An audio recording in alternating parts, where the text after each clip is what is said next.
Royal Crown Cola. Some old bottles here.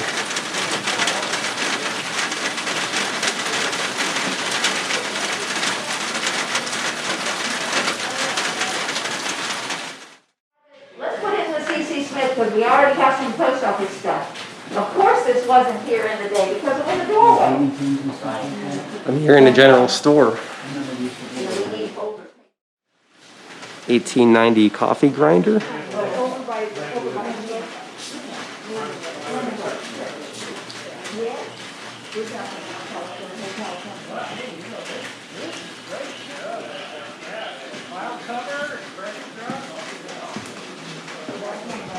Here's the postal area.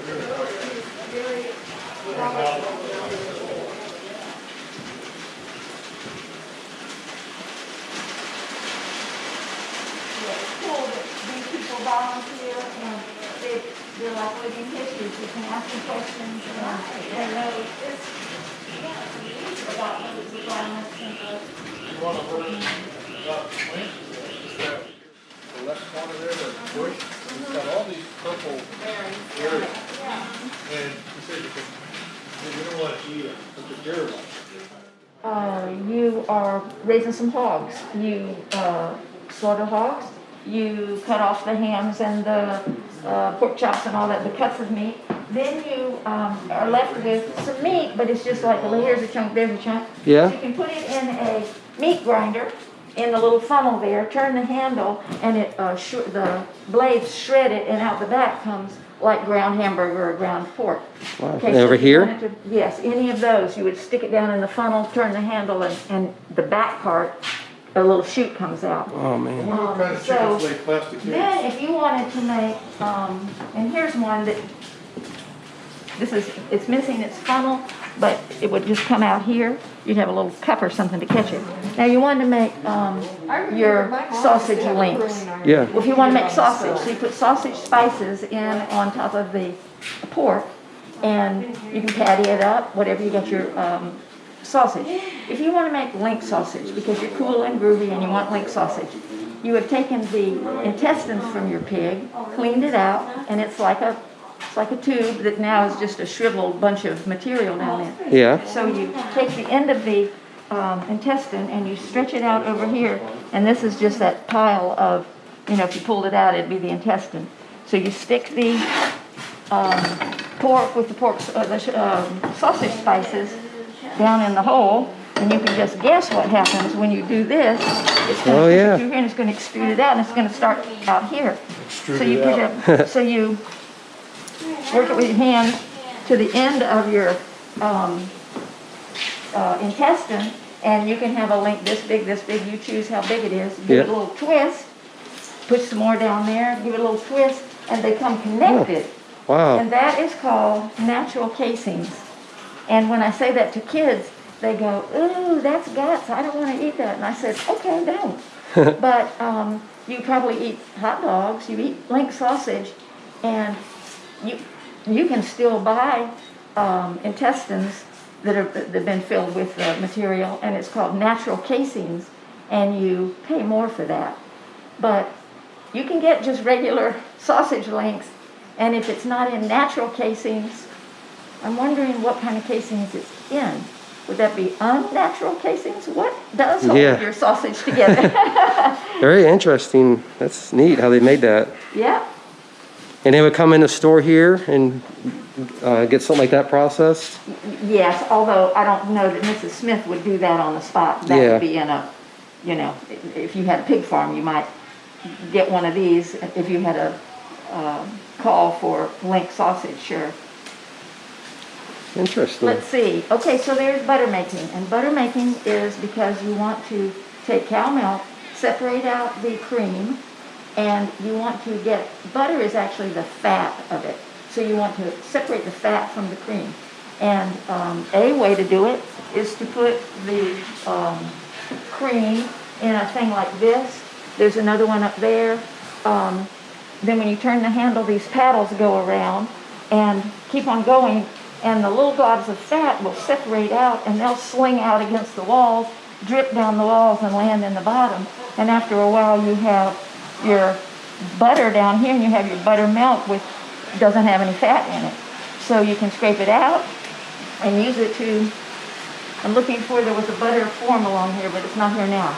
This is one way to separate it out. Yeah. Here's another way.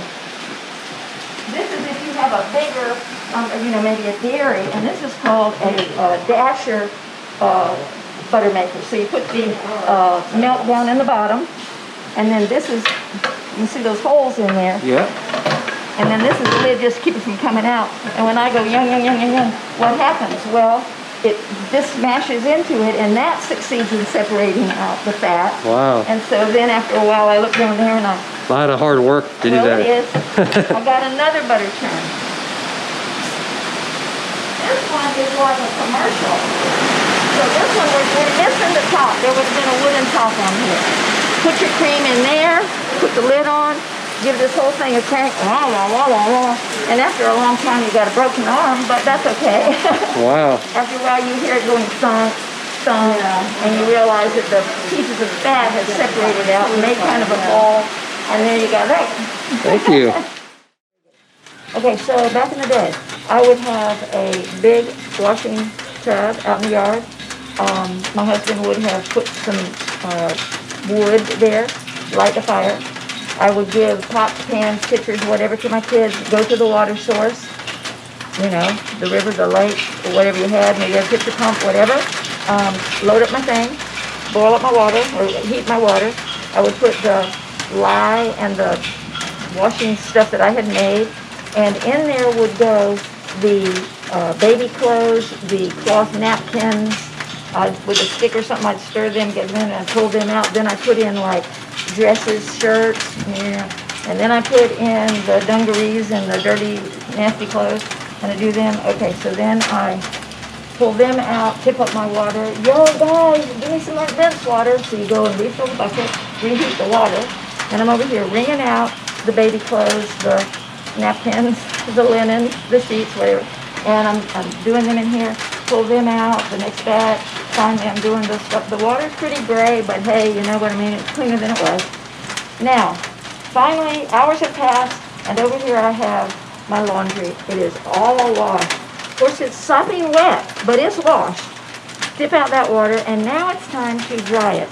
So if I'm lucky, somebody has put between this post and a tree, a line, a board, whatever. Maybe there's one over there, there's one over there. And I'm putting out clothes, hanging them over the dishes. I can hang it over here, whatever. If I was lucky, maybe somebody had made wooden pins, like, made a slot in a piece of wood so I could kind of skewer the garment on the whatever I was holding it on. Of course, about that time it starts to rain. So, guys, help me get the laundry in.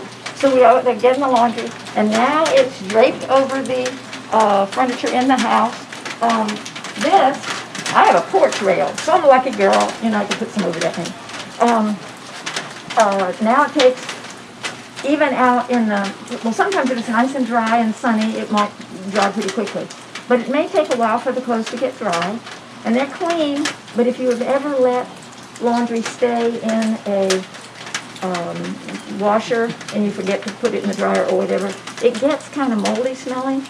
So anyway, that happened a lot, and especially when it's a series of wet days, raining, and it's drying slowly over the furniture, and I'm kind of turning it and wishing it'd get dry. So we wear these clothes, and they might smell a little bad, but hey, we're all in the family, and we all smell the same way. And you don't have a lot of clothes, by the way. You don't change your clothes and have 14 t-shirts, 5 pairs of shoes. No, you have a couple of outfits of working, going to school, be around the house clothes. You got your Sunday clothes, okay, but I would put this on Monday morning. I pretty much wear it. Yeah, at 8 in the morning I got sweaty armpits, but too bad, and I just wear it the next day. Now, an apron is good because I can kind of rinse that out in the sink, hang it over something, and maybe dry it out, especially if I had a bib apron. But clothing is way different from having huge closets. They didn't even have closed closets. There's a couple nails on the wall, pegs or whatever, and you just hang up your few little garments, and you didn't really worry about it. Now, I'm talking about real regular people. rich people had servants and they were different, but just normal people. And while I'm on the apron thing, this is a very handy thing, having a piece of cloth tied around your waist. You can dry your hands on it. Your baby falls down and you can, rub off his skinned knee and say, take your bubby down to the water and rinse him off. Because I don't know about germs, I'm just getting the dirt away. I'm out there picking green beans. This is a place to hold them. I mean, it's a great piece of cloth.